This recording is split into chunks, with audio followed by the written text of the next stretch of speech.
Hello guys, in this tutorial you will learn how you can insert a table into your notes on Saner AI. So let us guide you through it. So guys, navigate to your note on Saner AI. I will go with that example note here. You may also create a new one by clicking into this button here. So click into your note and start a new line by skipping from the most recent or last entry to the next line. And after that, press or enter slash, and followed by your command, which in this case it would be table. Type in TAB or table, and you will see the suggested action below, table. Click into it and start filling the cells of your table.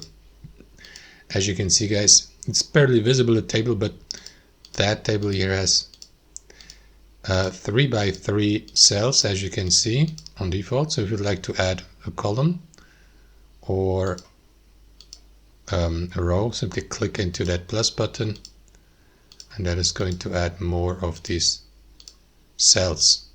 Fill it with content, and so on and so forth, guys. That's how we do it. You will see the overview here. Thanks for watching, and I'll see you next time.